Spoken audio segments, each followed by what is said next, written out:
The monsters are having a rock party on Halloween night. They're getting some groove in this set collection card game, Monster Mosh Pit. And today we'll be teaching you how to play Monster Mosh Pit, game designed by Dylan Stoll and published by Steel Sun Studios. And hi everyone, it's Stella. And Tarrant here from Maple University. Alright, let's get to the classroom. In Monster Mosh Pit, players are groups of monsters, and having heard the music from the humans' monster metal mayhem next door, are now coming in and trying to party down with the humans.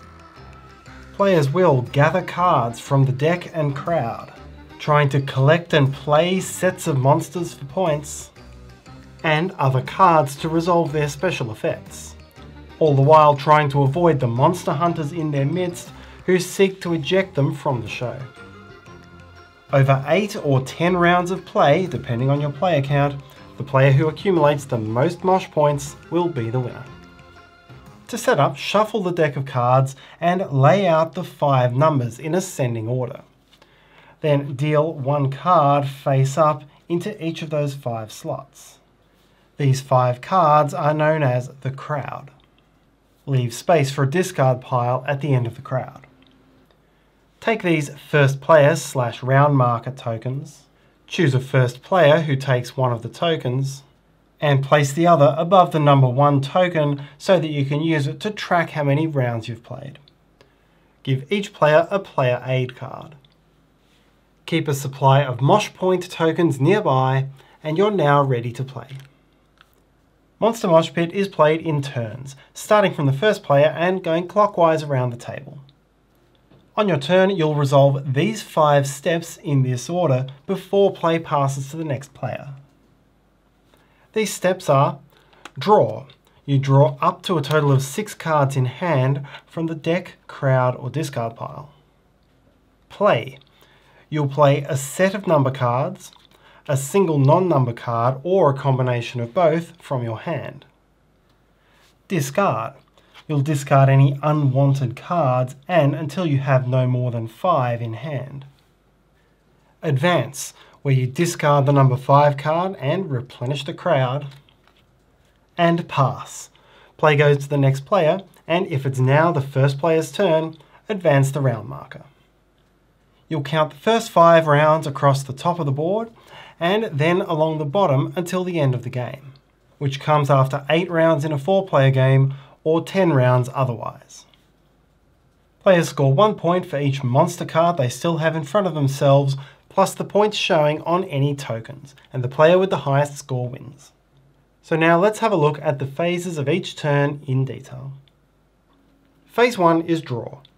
You'll begin this phase with anywhere between 0 and 5 cards in your hand. At the start of the game, for example, you will have no cards. Now, one at a time, you'll draw cards until you have a total of 6 in hand. The cards may be one of the face-up cards in the crowd, the top card from the discard pile, or the top card face down from the deck.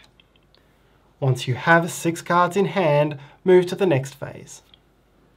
The second phase is play, and to understand this phase, we first need to understand the game's cards. There are 2 different types of cards, numbered and non-numbered. Numbered cards all represent different monsters who can join your mosh pit. They come in 4 different suits: vampires, werewolves, zombies, and demons, and will have a number ranging between 1 and 5. Non-numbered cards are cards which you'll play for their special action effects. They'll have these different icons in their corners, and there are 5 different such cards. Non-numbered cards are always played individually, while numbered cards can form sets. A set of cards is any number of cards of the same suit which have a consecutive sequence of numbers.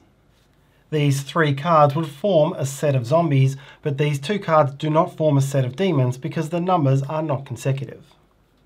A single card may always be treated as a 1-card set. During your play phase, you may play a single set of monster cards from your hand into the face-up area in front of yourself, which is known as your pit. Alternatively, you may play a single non-numbered card from your hand and resolve its effect. Or you may play a non-numbered card and play a set of numbered cards in either order. Each played card in your pit at the end of the game is worth a point, so you'll want to do this often and make as large a set as you can. You can play one card sets, and you can play multiple copies of the same type of set. You may also choose to build on pre-existing sets.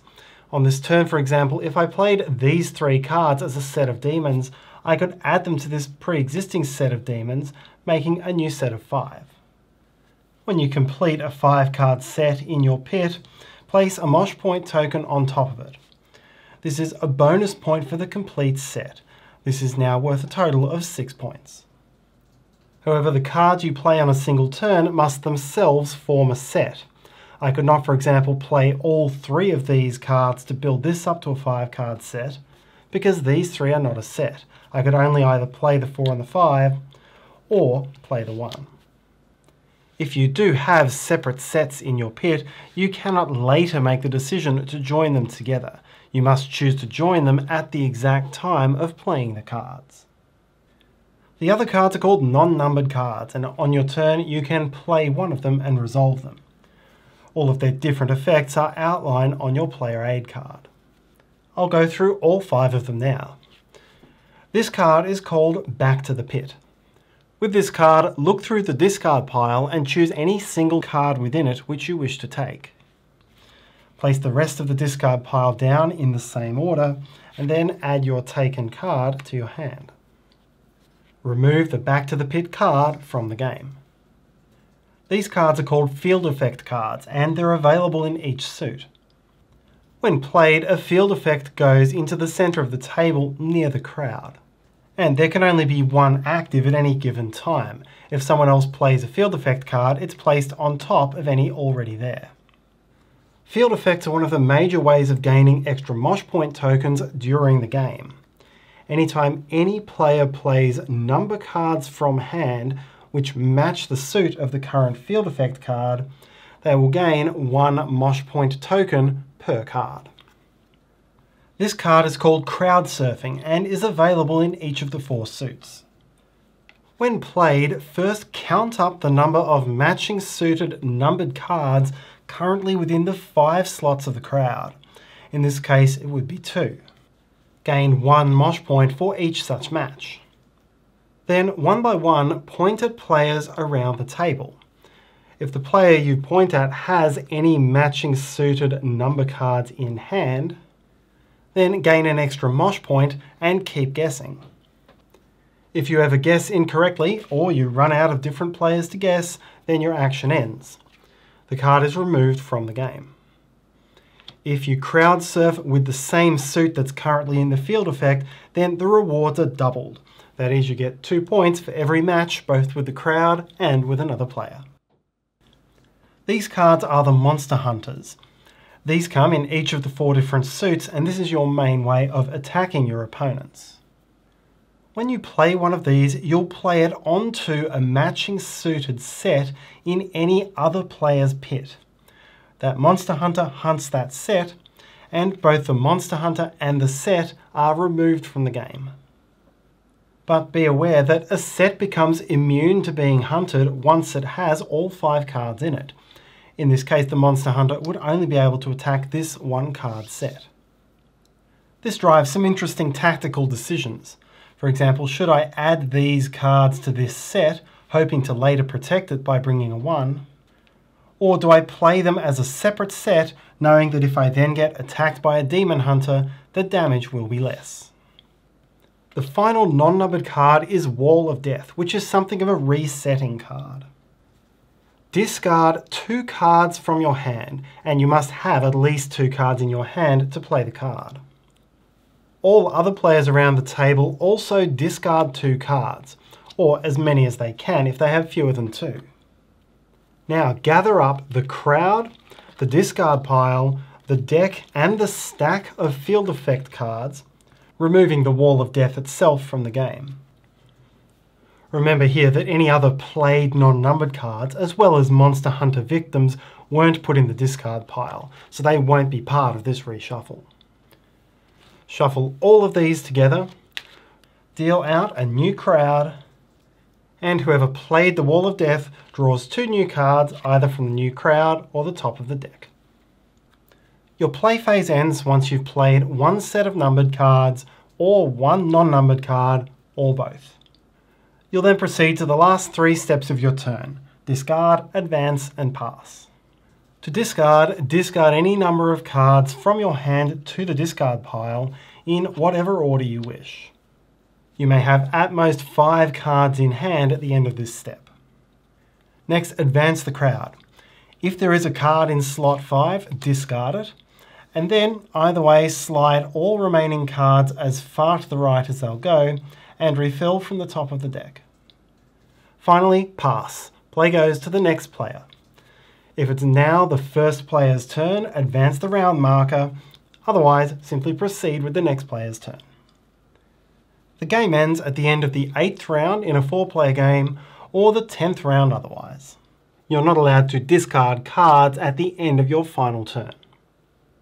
Players score 1 point for each numbered card still in their pits, and score points for the Mosh tokens they've collected, including the bonuses for complete sets of numbers. The player with the highest score wins. If tied, whoever has the single largest set. If still tied, the most total sets.